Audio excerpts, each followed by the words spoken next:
Hello everyone, welcome to Chanakya IAS academy Patna. My name is Rajan Kumar Singh.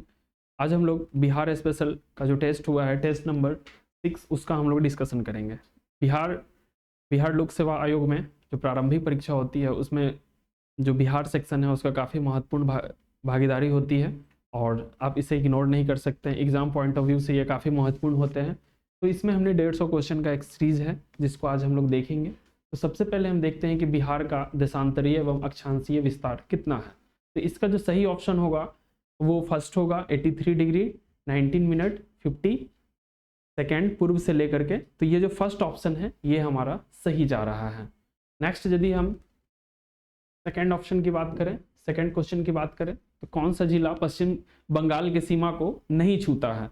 तो इसमें हो जाएगा अररिया। अररिया जो है वो नेपाल से टच होती है, लेकिन वह पश्चिम बंगाल से टच नहीं होती है। बाकी जो किशनगंज, पूर्णिया और कटिहार है, यह तीनों पश्चिम बंगाल से सीमा बनाती है। नेक्स्ट हम देखते हैं कि बिहार के कुल भौगोलिक क्षेत्रफल में बिहार के मैदान का कुल हिस्सा कितना है? तो बिहार एक क्या है, गंगा घाटी में अवस्थित राज्य है। तो इसका जो अधिकांश क्षेत्रफल है वह मैदानी है। तो इसका बी ऑप्शन है 96%, यह इसका सही आंसर है 96%। नेक्स्ट आप देखते हैं कि कोपेन के अनुसार बिहार की जलवायु है। तो कोपेन क्या है कि वह जो बिहार है उसकी जलवायु स्थिति को वर्गीकरण, कोपेन एक पर्यावरणविद थे जिन्होंने बिहार की जलवायु को उन्होंने CWG में रखा है उनके वर्गीकरण के अनुसार। नेक्स्ट हम देखते हैं कि 5वां नंबर क्वेश्चन, और इसका जो दोनों ऑप्शन है उसमें हम देखें तो ऑप्शन 1 और ऑप्शन 2 दोनों जो है वो सही है। तो ऑप्शन सी इसका सही होगा, ऑप्शन सी। नेक्स्ट हम देखते हैं कि 6 नंबर क्वेश्चन, निम्नलिखित में से कौन सा कथन गलत है? तो इसमें हम देखते हैं कि ऑप्शन बी जो है वह, ऑप्शन बी को आप देखें कि कोसी नदी अपना मार्ग बदलने के लिए जानी जाती है, यह जो है सही है। नेक्स्ट आप देखते हैं कि निम्नलिखित में से मिलान करें। तो इसमें आप देखेंगे कि तीसरा जो है, तीसरा कौन सा सही सुमेलित है? तो इसका आप देखेंगे ऑप्शन डी, पहला और दूसरा यह सही है, जबकि तीसरा तेतरिया चौर यह सिवान में नहीं होकर यह पश्चिमी चंपारण में अवस्थित है। नेक्स्ट आप देखते हैं कि 8वां नंबर, बिहार के दक्षिण उत्तरी पठारी के बारे में निम्नलिखित कथनों पर विचार करें।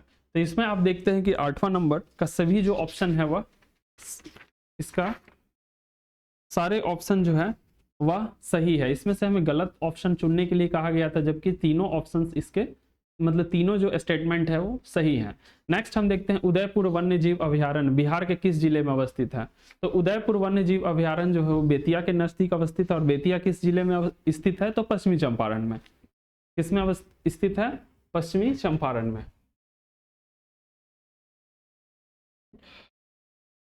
पश्चिमी चंपारण। नेक्स्ट आप देखते हैं कि वाल्मीकि नगर राष्ट्रीय उद्यान के बारे में प्रश्न पूछा गया है। तो इसमें हम देखते हैं कि इसके तीनों जो फैक्ट हैं वह सही हैं, तीनों फैक्ट्स इसके सही हैं। तो आप देखेंगे कि ऑप्शन डी यहाँ सही हो रहा है। नेक्स्ट आप देखेंगे बिहार के ठंडे मौसम के बारे में निम्नलिखित कथनों पर विचार करें। तो इसमें देखते हैं कि इसमें भी जो सारे फैक्ट्स, सारे जो स्टेटमेंट है, दोनों स्टेटमेंट जो है वो सही है, और इसमें हमें गलत विकल्प चुनने के लिए कहा गया है। तो इनमें से कोई भी विकल्प जो है गलत नहीं है, तो ऑप्शन डी इसका सही हो जाएगा। नेक्स्ट आप देखते हैं दक्षिण मैदान के मिट्टी के बारे में निम्नलिखित कथनों पर विचार करें। तो इसमें 12 का आप देखते हैं कि ऑप्शन नंबर सी 1 और 2 दोनों जो स्टेटमेंट है इसका सही है। नेक्स्ट आप देखते हैं कि 13 नंबर क्वेश्चन, बिहार में सिंचाई के स्रोतों के बारे में लिखित कथनों पर विचार करें। तो इसमें आप देखते हैं कि इसका भी जो तीनों विकल्प हैं, तीनों जो स्टेटमेंट है वो सही है। तो ऑप्शन नंबर इसका डी सही हो जाएगा। नेक्स्ट आप देखते हैं गंगा नदी के बारे में प्रश्न पूछे गए हैं, 3 स्टेटमेंट है। तो इसमें हम देखते हैं कि पहला और दूसरा जो है वह सही है, बल्कि तीसरी जो है इसकी गलत है। इसमें जो दिया गया है, उत्तर से इसमें मिलने वाली नदियां घाघरा, गंडक, पुनपुन, कमला, बलान, बूढ़ी गंडक, कोसी, महानंदा नदियां हैं। तो नेक्स्ट आप देखते हैं कि 15वां नंबर, बिहार के किस जिले में सबसे अधिक चाय उद्योग हैं? तो इसमें आप देखते हैं किशनगंज जो जिला है वह सर्वाधिक चाय उद्योग के लिए प्रसिद्ध है। तो किशनगंज में ही एक जगह है ठाकुरगंज, जिसके बारे में प्रश्न में पूछा गया था एग्जाम में। नेक्स्ट है, निम्नलिखित में से किस नदी की औसत गति बिहार में सबसे अधिक है? तो वह नदी है बूढ़ी गंडक। बूढ़ी गंडक जब आप देखेंगे विसर्पण की गति के अनुसार चलती है, मतलब स्नैक जो जैसे चलता है उस तरह का आप देखेंगे। सैटेलाइट के द्वारा इसका इमेज बनाया गया था, तो इसमें यह इस तरह से इसकी दिखती है। मतलब काफी जो है चौड़ और मन, एक बिहार में एक भौगोलिक संरचना है, वो इसके दोनों ओर जो है ज्यादा पाए जाते हैं। तो इसकी वजह क्या है? इसकी विसर्पण सबसे ज्यादा इसमें पाया जाता है। बेलसर जल विद्युत परियोजना बिहार के किस जिले में अवस्थित है? तो बेलसर जल विद्युत परियोजना बिहार के अरवल जिले में अवस्थित है। बिहार के गंगा मैदान में जलोढ़ की अधिकतम गहराई कहाँ स्थित है? तो इसमें आप देखेंगे कि मुजफ्फरपुर और सारण के बीच अधिकतम गहराई मौजूद है, मतलब मिट्टी जो है ज्यादा वहां पर ज्यादा गहराई तक वहां पाई गई है।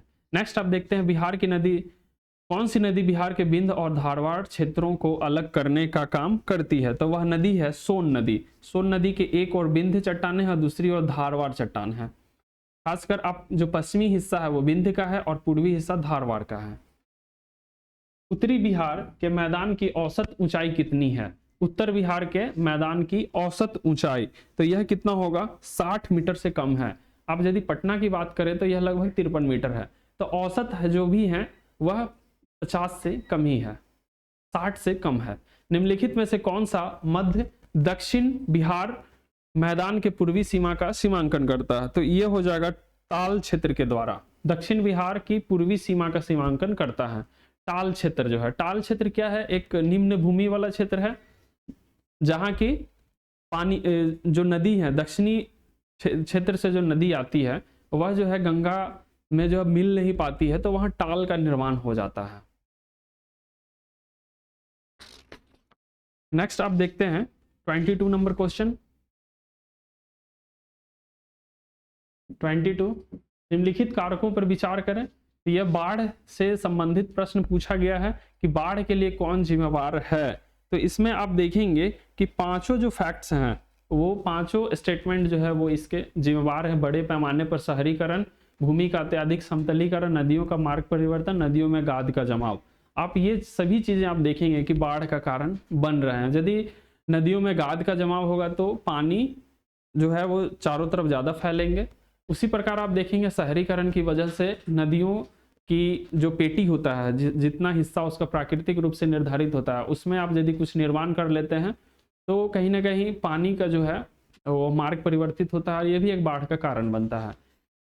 नदियों का मार्ग परिवर्तन भी होता है, यह भी एक कारण बनता है। नेक्स्ट आप देखते हैं 23 नंबर क्वेश्चन। बिहार में मौजूद कोसी परियोजना, गंडक परियोजना और सोन परियोजना को किस वर्ष कमांड एरिया डेवलपमेंट प्रोग्राम के अंतर्गत लाया गया था? तो उस वर्ष के बारे में पूछा है और इसका देखते हैं ऑप्शन नंबर सी 1974 सही आंसर होगा। बिहार के किस जिले में सर्वाधिक प्रति भूमि मौजूद है? तो वह हो जाएगा गया जिले में। नेक्स्ट आप देखते हैं बिहार में भदही की फसल किस माह में बोई जाती है? तो मई और जून में। नेक्स्ट आप देखते हैं 26 नंबर क्वेश्चन। निम्नलिखित में से कौन सी नदी नेपाल की महाभारत श्रेणी से निकलती है? तो यह हो जाएगा ए और सी। इसमें आप देखते हैं कि बागमती और कमला ये नेपाल की महाभारत श्रेणी से निकलती है। नेक्स्ट आप देखते हैं तो इसका जो हो जाएगा ऑप्शन नंबर डी हो जाएगा 26 का। नेक्स्ट आप 27 नंबर क्वेश्चन आप देखते हैं तो इसका ऑप्शन नंबर सी इसका सही आंसर हो जाएगा। गंगा की सहायक नदियों से संबंधित यह प्रश्न पूछा गया है। बिहार के कितने जिले गंगा नदी के उत्तर में अवस्थित है? तो 21 जिले कुल गंगा नदी के उत्तर में अवस्थित है। 29 नंबर क्वेश्चन ये जलवायु से पूछा गया है और इसका जो सही उत्तर ऑप्शन होगा वो ऑप्शन नंबर बी स्टेटमेंट 2 जो है इसका सही है। नेक्स्ट आप देखते हैं करंट से प्रश्न है 2024-25 के लिए बिहार का जो जीएसडीपी है, स्टेट जीडीपी जो है वो कितना है? तो 9.76 lakh crore, option number A. Next आप देखते हैं क्वेश्चन नंबर 31।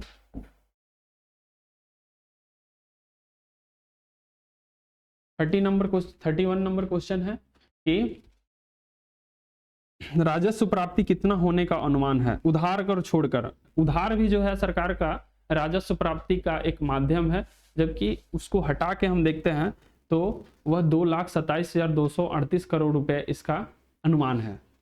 नेक्स्ट आप देखते हैं 32 नंबर क्वेश्चन। आवंटित शिक्षा के लिए आवंटन जो है 21.4 है, ऑप्शन नंबर फर्स्ट। नेक्स्ट आप देखते हैं कृषि के लिए कितना आवंटित है, तो वह है 3.1%। नेक्स्ट आप देखते हैं समग्र शिक्षा अभियान के लिए आवंटित है तो 14,596 करोड़ रुपए। फिर मनरेगा के लिए 5,092 करोड़ रुपए हैं।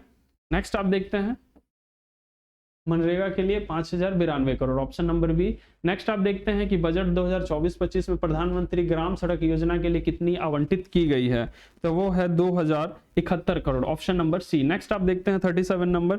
बिहार में खाद्यान्न उत्पादन है 19,736,000 ton, option number A. Next आप देखते हैं कि बिहार को कितने कृषि कर्मण पुरस्कार अभी तक मिल चुके हैं, तो वह 5 बार मिल चुका है, जो कि ऑप्शन नंबर बी होगा 38 का। नेक्स्ट आप देखते हैं कि किस जिले का सकल सिंचित क्षेत्र सर्वाधिक है, तो आप यह हो जाएगा रोहतास। यहाँ का जो सर्वाधिक क्षेत्र है वह सिंचित है। नेक्स्ट आप देखते हैं कि इसमें भी बजट से रिलेटेड क्वेश्चन पूछे गए हैं, 40वां नंबर प्रश्न। तो इसमें आप देखते हैं कि यहाँ पर गलत कथन चुनना है, जो कि कोई इसमें से गलत नहीं है, सारे दोनों स्टेटमेंट सही हैं, ऑप्शन नंबर डी हो जाएगा। नेक्स्ट आप देखते हैं निम्नलिखित कथनों पर विचार करें, यह भी जो है बजट से संबंधित है। और इसका देखते हैं कि जो सही कथन है वो दोनों इसका स्टेटमेंट सही है, तो केवल 1 और 2 दोनों इसका ऑप्शन नंबर सी सही हो जाएगा। बिहार की श्रम बल भागीदारी कितनी है, तो श्रम बल भागीदारी हो जाएगा, वह हो जाएगा 50.9%, ऑप्शन नंबर ए। देश में सबसे पहले हरित बजट कौन सा स्टेट पेश किया था, तो वह हो जाएगा बिहार। नेक्स्ट आप देखते हैं राष्ट्रीय आर्द्रभूमि दशकीय परिवर्तन एटलस में बिहार आर्द्रभूमियों की संख्या है। बिहार में जो वेटलैंड्स है उसकी संख्या इसमें पूछा गया है, तो 4,526 वेटलैंड्स बिहार में एट प्रेजेंट में मौजूद हैं। नेक्स्ट आप देखते हैं कि ब्लॉक स्तर पर वायु की गुणवत्ता बताने के लिए बिहार सरकार एक कार्यक्रम लाई थी, और इसमें बिहार सरकार को कौन सहयोग कर रहा है, तकनीकी रूप से कौन सहयोग कर रहा है, तो IIT कानपुर।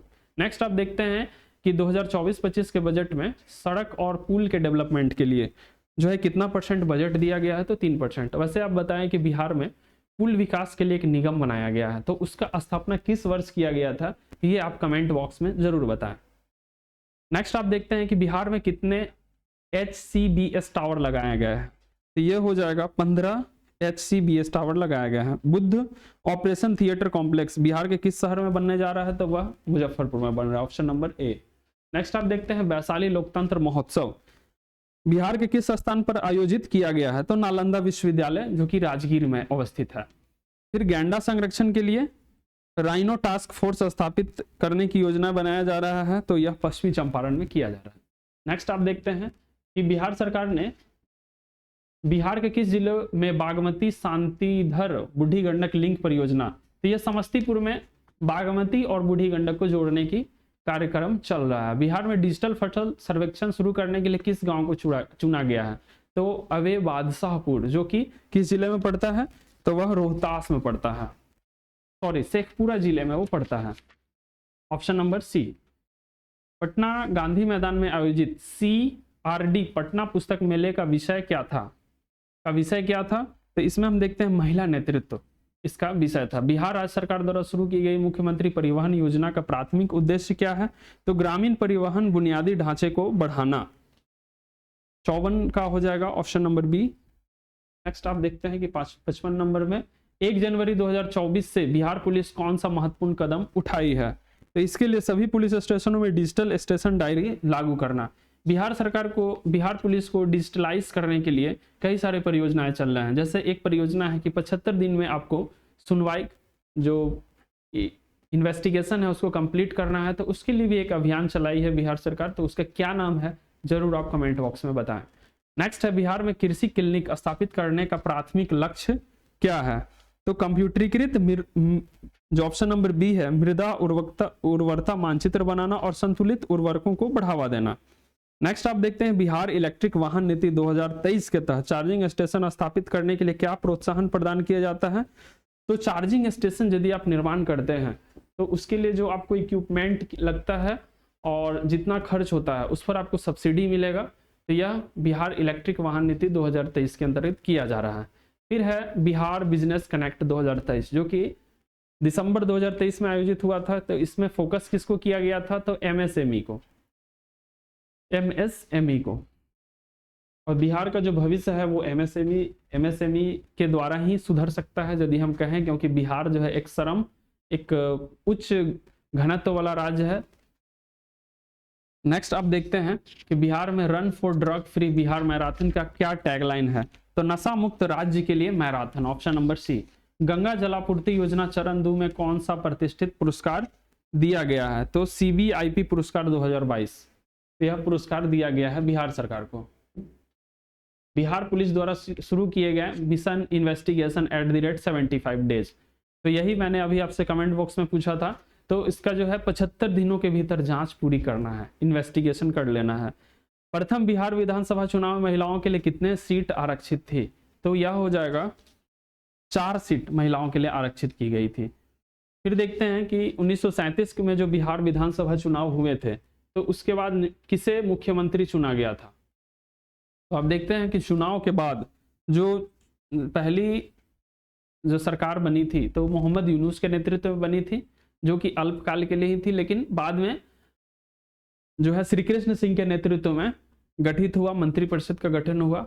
नेक्स्ट हम देखते हैं कि बिहार विधानसभा के पहले प्रोटेम स्पीकर के रूप में किसे चुना गया था, तो सच्चिदानंद सिन्हा जी को। बिहार में संवैधानिक समिति का सदस्य किसे चुना गया था, तो वो हो जाएगा डॉक्टर राजेंद्र प्रसाद।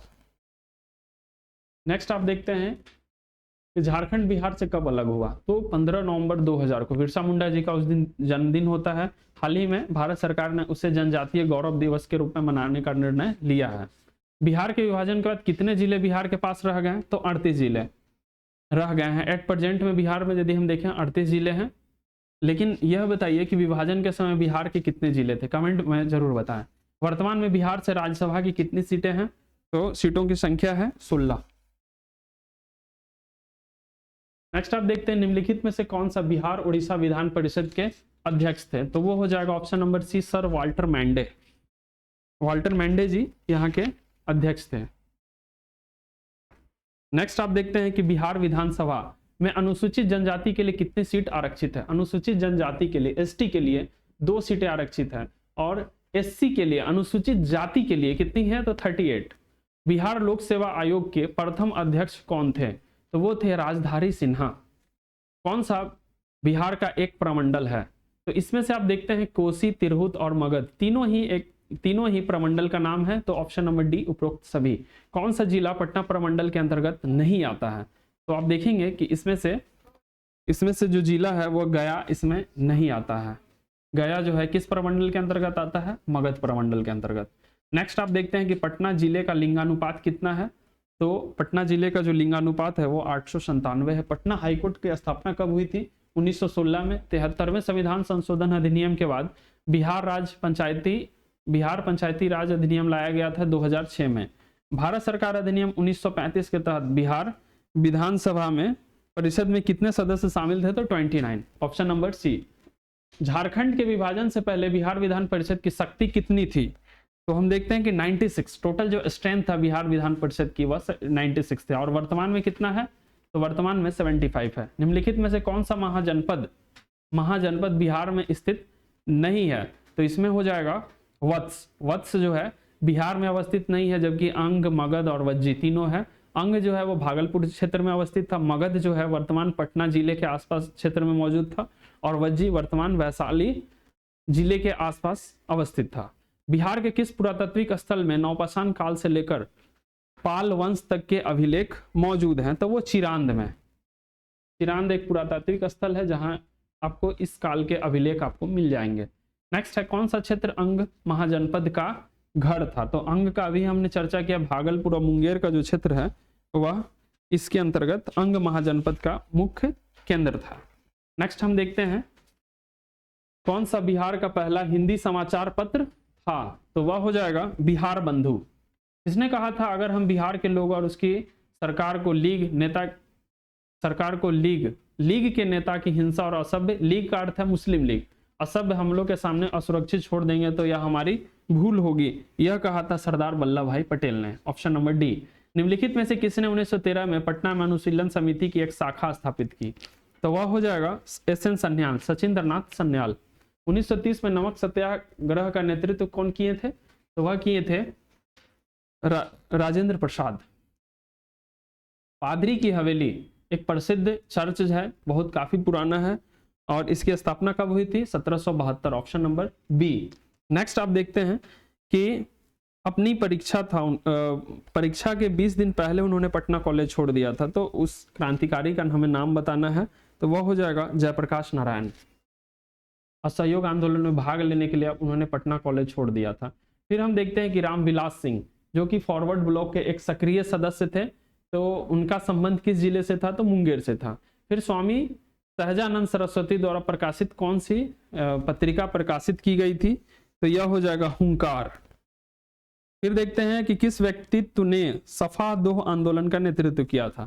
सफा 2 आंदोलन नेतृत्व किया था लाल हेम्ब्रोम के द्वारा। चंपारण कृषि समिति के बारे में पूछा गया है, तो कौन सा स्टेटमेंट सही है पूछा जा रहा है? तो हम देखते हैं कि दोनों स्टेटमेंट, महात्मा गांधी इसके अध्यक्ष थे और एफ.जी. सलाई की अध्यक्षता में यह गठित हुआ था। नेक्स्ट हम देखते हैं निम्नलिखित में से किस नेता ने पटना में आए साइमन कमीशन के बहिष्कार के लिए सर्वदलीय बैठक का नेतृत्व किया था? तो उसमें हम देखते हैं, तो उसमें हो जाएगा किसके नेतृत्व में हुआ था? तो अनुग्रह नारायण सिंह के नेतृत्व में सर्वदलीय बैठक का गठन हुआ था। बिहार नेशनल कॉलेज का उद्घाटन लॉर्ड रीडिंग द्वारा पटना में किया गया। डॉक्टर राजेंद्र प्रसाद इसके पहले प्रिंसिपल बने, जबकि यह गलत है। बिहार विद्यापीठ 1921 में गांधी जी के द्वारा खोला गया था। तो यह जो स्टेटमेंट है दूसरा नंबर वह सही है, केवल दूसरा ही स्टेटमेंट इसमें सही है। नेक्स्ट हम देखते हैं बिहार में निम्नलिखित व्यक्तियों में से कौन संविधान सभा का सदस्य था और 1937 की बिहार प्रांतीय सरकार में वित्त मंत्री का पद संभाला था? तो वो थे खान बहादुर खुदा बख्श खान। नेक्स्ट हम देखते हैं कि 95 नंबर क्वेश्चन, निम्नलिखित में से कांग्रेस अधिवेशन में 1887 के कांग्रेस अधिवेशन में बिहार के निम्नलिखित व्यक्तित्व में से किसने प्रतिनिधित्व किया था? तो गुरु प्रसाद सेन ने। फिर किस व्यक्तित्व ने पाटलिपुत्रा को पोलिव्रथा के रूप में वर्णित किया है? तो वह किसके द्वारा किया गया था? मेगास्थनीज के द्वारा। आप देखेंगे कौटिल्य का जो जितनी भी प्रमाण मिलती है उसमें पाटलिपुत्र का जिक्र नहीं है, ना ही उस समय चंद्रगुप्त मौर्य का जिक्र है। तो इसका हमें कहाँ से प्रमाण मिलता है? मेगास्थनीज के द्वारा, मेगास्थनीज के जो पुस्तक है उससे। 1770 में गठित पटना के राजस्व परिषद का अध्यक्ष कौन था? तो ये थे वारेन हेस्टिंग्स। अंग और मगध के निशान किस वेद में पाए जाते हैं? तो ये अथर्ववेद में। मतलब प्रमाण, इसके प्रमाण कहाँ से मिल रहे हैं? तो अथर्ववेद से। किस बिहार क्षेत्र में जट, जटिन और सोहर, खिलौना जैसे पारंपरिक संगीत और नृत्य की मजबूत परंपरा है? तो वह हो जाएगा मिथिलांचल। बिहार प्रांतीय कांग्रेस कमेटी का गठन किस वर्ष किया गया था? तो वह था 1908 में। बिहार शरीक अभिलेख का संबंध किससे है? किस राजवंश से? नुहानी राजवंश से। डचों ने पटना में अपनी पहली फैक्ट्री कब खुली थी? 1632 में। किस शासक ने हजरत आला की उपाधि का दावा किया था? तो वह किया था हजरत आला की उपाधि का जो दावा किया था वह किया गया था शेरशाह सूरी के द्वारा। गया के बोधि वृक्ष को किसने कटवाया था? शशांक के द्वारा कटवाया गया था, जो कि एक शैव शासक था। बक्सर का युद्ध कब हुआ था? 1764 में हुआ था। बांकीपुर में होम रूल आंदोलन की बैठक कब हुई थी? तो यह हुआ था 1916 में। और होम रूल आंदोलन के एक महत्वपूर्ण नेता थे बिहार से, जिसका नाम था मौलाना मजरूल हक। नेक्स्ट है भारतीय राष्ट्रीय कांग्रेस का 37वां अधिवेशन कहाँ आयोजित हुआ था? तो यह आयोजित हुआ था गया में आयोजित हुआ था। नेक्स्ट हम देखते हैं कि जमशेदपुर में दिए गए भाषणों के लिए किस नियम के तहत जयप्रकाश नारायण को गिरफ्तार किया गया था? तो यह भारत का शस्त्र अधिनियम के तहत इसको गिरफ्तार किया गया था, जयप्रकाश नारायण जी को। डॉक्टर राजेंद्र प्रसाद को संविधान सभा का अध्यक्ष कब चुना गया था? तो 1946 में। सबसे पहले अस्थायी सदस्य के रूप में चुना गया था सच्चिदानंद सिन्हा जी को। फिर 11 दिसंबर 1946 को डॉक्टर राजेंद्र प्रसाद को पूर्णकालिक अध्यक्ष चुन लिया गया था। इल्तुतमिश ने बिहार में दिल्ली का पहला प्रतिनिधित्व किसे बनाया था? तो मलिक अलाउद्दीन जानी को, ऑप्शन नंबर सी। भारतीय मुद्रा का नाम रुपया किसके द्वारा दिया गया था? तो यह जो नाम दिया गया था यह शेरशाह सूरी के द्वारा। सिखों के अंतिम गुरु श्री गुरु गोविंद सिंह का जन्म पटना में कब हुआ था? तो वर्ष 1666 में। पटना राजस्व परिषद को कब समाप्त किया गया? 1781 में। नेक्स्ट आप देखते हैं क्वेश्चन नंबर 13। कुंवर सिंह ने शस्त्र और गोला बारूद के लिए जगदीशपुर में फैक्ट्री बनाया था। बिहार अलग प्रांत कब बना था? तो वर्ष 1912 में। गुप्त काल का 7 धनवार शिलालेख प्राचीन बिहार के प्रशासन के बारे में बहुमूल्य जानकारी प्रदान करता है। तो यह जो धनवार अभिलेख शिलालेख है वह कहाँ है? तो मिथिला में है। नेक्स्ट हम देखते हैं तारापुर नरसंहार 1932 में हुआ था, और आप देखेंगे कि इसमें जो दोनों स्टेटमेंट है वह सही है, पहला और दूसरा दोनों स्टेटमेंट। भभुआ शिलालेख किस शासक से संबंधित है? तो शेरशाह सूरी से। नखास पिंड पटना किस घटना से संबंधित है? यह हो जाएगा सविनय अवज्ञा आंदोलन। नमक तोड़ो आंदोलन यहीं से स्टार्ट हुआ था। 1857 के विद्रोह के दौरान अमर सिंह को किस जेल में रखा गया था? तो इनको गोरखपुर जेल में रखा गया था। कैमूर की पहाड़ियां किस स्थान से प्रारंभ होती है? तो जबलपुर से। जबलपुर कहाँ है? तो जबलपुर आप देखेंगे कि मुंगेर में के पास अवस्थित है। नेक्स्ट है बिहार में बहने वाली दूसरी सबसे बड़ी नदी कौन है? तो यह हो जाएगा बागमती। कुशेश्वर स्थान झील किस जिले में अवस्थित है? तो दरभंगा में अवस्थित है कुशेश्वर स्थान, और यह एक वेटलैंड है, बहुत प्रसिद्ध वेटलैंड है यह। नेक्स्ट है गंगा नदी के तट पर कितने जिले हैं? मतलब उसके कितने जिले हैं? तो 12 जिले उसके तट पर अवस्थित हैं। बिहार के किस जलवायु क्षेत्र में, कृषि जलवायु क्षेत्र में जिलों की सर्वाधिक संख्या है? तो जोन 3। दक्षिण बिहार का जो अधिकांश जिला है वह इसी कृषि जलवायु प्रदेश में आते हैं। बिहार पृथ्वी दिवस कब मनाया जाता है? तो 9 अगस्त को बिहार पृथ्वी दिवस मनाया जाता है। बिहार की जो औसत साक्षरता है वह कितना है?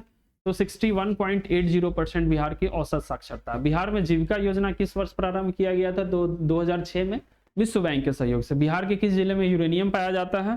तो वह जिला है नवादा। नेक्स्ट आप देखते हैं बिहार में उद्योग मित्र की स्थापना किस नीति के तहत की गई थी? तो सोसाइटी अधिनियम 1860। ईरी रेशम का उत्पादन किस जिले में होता है? तो वह है बेगूसराय। बेगूसराय के जिले में ही यह पाया जाता है। बिहार में कॉम्फेड की स्थापना कब हुई थी? वर्ष 1983 में। नेक्स्ट है बिहार में रेल परिवहन किस वर्ष प्रारंभ हुआ था? तो 1860 में। नेक्स्ट है बिहार की कुल जनसंख्या में 2011 के अनुसार अनुसूचित जनजाति का प्रतिशत, एसटी का जो प्रतिशत है वह 1.3 है। बिहार के किस जिले में लिंगानुपात सबसे अधिक है? तो वह हो जाएगा गोपालगंज, और वह राष्ट्रीय औसत से ज्यादा है। सिद्ध वंश की प्रारंभिक रचनाएं किस भाषा में पाई गई है? तो वह मगधी में, अर्ध मगधी भाषा में इसकी रचनाएं हैं। बिहार में कितने केंद्रीय विश्वविद्यालय हैं? 5 केंद्रीय विश्वविद्यालय हैं। बिहार के एक प्रसिद्ध खिलाड़ी अशोक बनर्जी किस खेल से संबंधित है? तो यह फुटबॉल से संबंधित। जयप्रकाश नारायण को रेमन मैग्सेसे पुरस्कार किस वर्ष दिया गया था? तो 1965 में। किस क्षेत्र में? सेवा के क्षेत्र में, सामाजिक सेवा के लिए इन्हें दिया गया था। क्षेत्रफल की दृष्टि से बिहार का सबसे बड़ा प्रमंडल कौन सा प्रमंडल सबसे बड़ा है? तो यह हो जाएगा तिरहुत। और तिरहुत का जो क्षेत्रफल है वो कमेंट बॉक्स में जरूर बताएं। जीविका योजना के अंतर्गत सौर ऊर्जा कंपनी का क्या नाम दिया गया है? जे वायर्स। जीविका योजना के अंतर्गत जो जीविका दीदी के द्वारा नवीकरणीय ऊर्जा, खास सौर ऊर्जा के लिए छोटे छोटे बनाए जाएंगे, सौर प्लांट्स बनाए जाएंगे, और यह जो है बिजली उत्पादन होगा, और इस कंपनी का नाम जे वायर्स रखा गया है। नेक्स्ट है इसमें से गलत कथन हमें चुनना है। तो इसका जो गलत स्टेटमेंट है वह हो जाएगा ऑप्शन नंबर डी। बिहार ने अपने कुल व्यय का 2% सड़क और पुल के लिए आवंटित किया है, यह गलत हो जाएगा। मशरूम महिला के नाम से किसको जाना जाता है? तो मशरूम उत्पादन में इनका महत्वपूर्ण योगदान है बीना देवी का, इसीलिए इसे मशरूम महिला के नाम से जाना जाता है। जैसे एक किसान चाची हैं के नाम से राजकुमारी देवी को जाना जाता है। बिहार ने सहज तकनीकी योजना किस वर्ष प्रारंभ की थी? तो वर्ष 2018 में। फिर देखेंगे नेशनल फैमिली हेल्थ सर्वे के अनुसार बिहार में जो प्रजनन दर है वो 3.0 है, मतलब 3 है, जबकि एक स्वस्थ समाज के लिए कितना चाहिए, जो कि जिस पर जनसंख्या हमारा स्थिर हो जाती है, तो 2.1। रोटी बैंक किस जिले में प्रारंभ किया गया था? तो यह पटना जिले में प्रारंभ किया गया था। पेपरलेस प्रणाली के तहत ई ऑफिस जो है वह पहला जिला कौन है? बिहार के पहले कलेक्ट्रेट कौन बने हैं? तो वह हो जाएगा सहरसा। बिहार का पहला 100% डिजिटल बैंकिंग वाला जिला जहानाबाद। फिर गाद निकालने के लिए जो है प्रबंधन प्रणाली प्रारंभ किया गया, जिसमें 29 नदियों का चयन किया गया है। बिहार के आर्थिक सर्वेक्षण के अनुसार किस जिले में फसल सघनता सर्वाधिक है, तो वह हो जाएगा जहानाबाद। बिहार में कुल भूमि स्वामित्व का कितना प्रतिशत पुरुष के पास है, तो वह हो जाएगा 85.9%, ऑप्शन नंबर बी। तो इसी के साथ हमारा जो यह आज का हमारा एपिसोड था टेस्ट नंबर 6, उसका डिस्कशन यही समाप्त होता है। कैसा लगा आपको यह डिस्कशन, और कुछ प्रश्न जो पूछे गए हैं उसका कमेंट में जरूर जवाब दें। धन्यवाद।